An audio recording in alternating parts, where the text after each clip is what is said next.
Hey gang, back here with Dr. D's Health Tip of the Week. Today we're going to be talking about CIRS and exercise intolerance. Again, CIRS stands for Chronic Inflammatory Response Syndrome. That is the fancy term for biotoxin illness.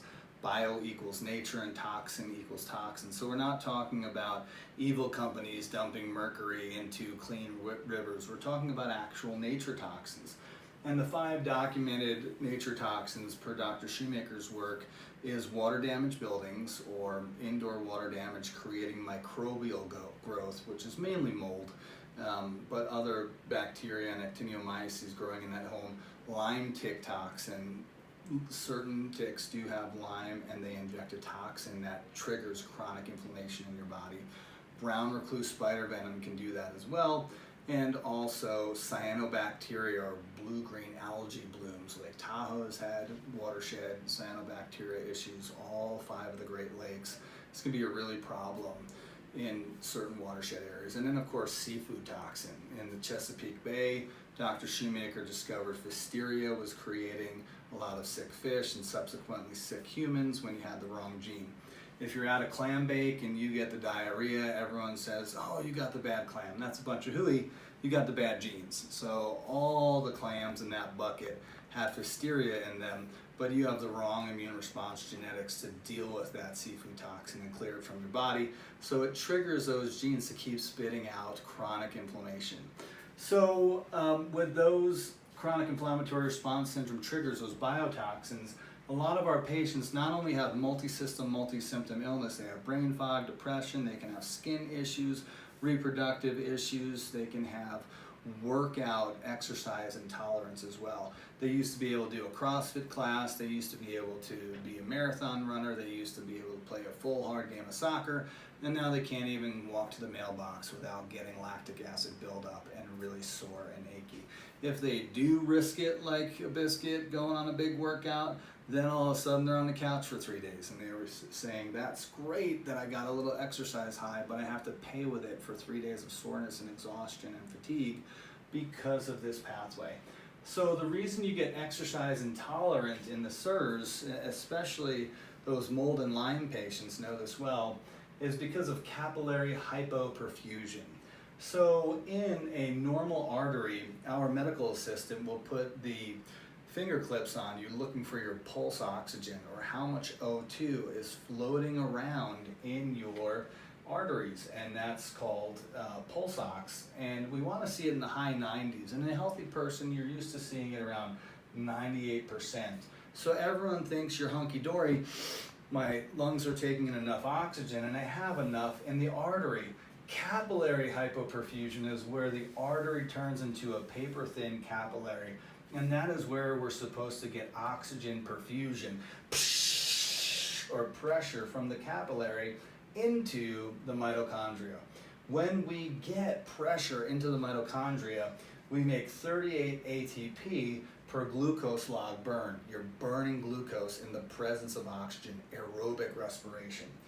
When we have CIRS, we inflame and damage the capillaries. This gets very sticky and clogged with inflammatory cytokines, and you crash your oxygen perfusion. So now you're burning that glucose log without the presence of oxygen. This is also happening in ketogenesis or ketosis because it requires fatty oxidation of those fats. You need oxygen in the presence of fats to get the most out of your ketones. So staying with the glucose, we're going to burn that glucose log and only get 8 ATP per glucose molecule burn plus the byproduct lactic acid. So again, 2 people start at Target in energy debt. They have $30,000 in credit card debt. They're trying to pay down their debt. They get hired for the same job and one makes $8 an hour, the other makes $38 an hour. Who's going to pay down their debt first? It's going to be this person. So when we're doing aerobic respiration, because our O2 can perfuse into the mitochondria and burn that glucose molecule in the presence of oxygen, we're going to be happy, energetic, crush workouts, recover from our workouts, wake rested, and so on and so forth. Remember, other things can do this just from a different pathway. Anemia, you don't have enough hemoglobin to carry the oxygen. Emphysema, chronic bronchitis, lung cancer, you can't exchange oxygen. sleep apnea, you can't pull in air, low blood pressure, hypotension is all a problem. But this is a unique one having right at the capillary, and I see doctor after healthcare clinic miss this all the time because if you're not looking for CIRS, it's hard to catch this. So the hormone that does this is called vascular endothelial growth factor, or VEGF. And VEGF should be, for short, should be nice and high and push the oxygen in there. And this crashes in the CIRS patient. So again, this is all inflamed and sticky and doesn't perfuse well, and the hormone that sends the oxygen in is low and they crash. Cancers can spread with high VEGF. So this is how we build new blood vessels and perfusion. We want VEGF right in the middle.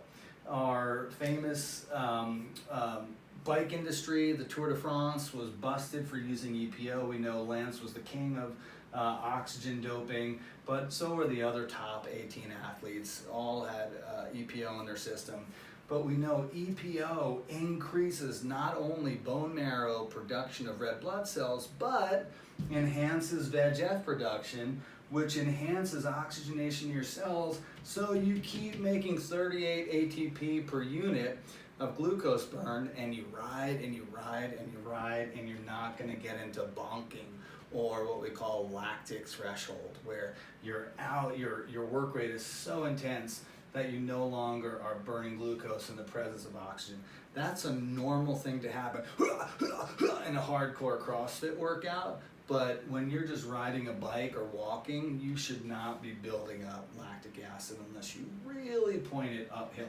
So we want to strip out the inflammatory cytokines, we want to get their VEGF back up, and then slowly but surely heal them of the exercise intolerance. Even after you're treated for CIRS, we want to remind you that exercise intolerance is healed by a ridiculously slow upgrade of your exercise. So you start with a 3-minute walk, you increase by a minute a day, literally, until you get to 15 minutes of walking. Then you can do some ab sit-ups and some leg lifts, some calisthenics on the floor for 1 minute a day, going up for 15 minutes there. When you complete those 30 minutes, you continue with your 15-minute walk, your 15-minute floor exercises, and then you can start adding something like resistance training, as long as you're not wiped out the next day.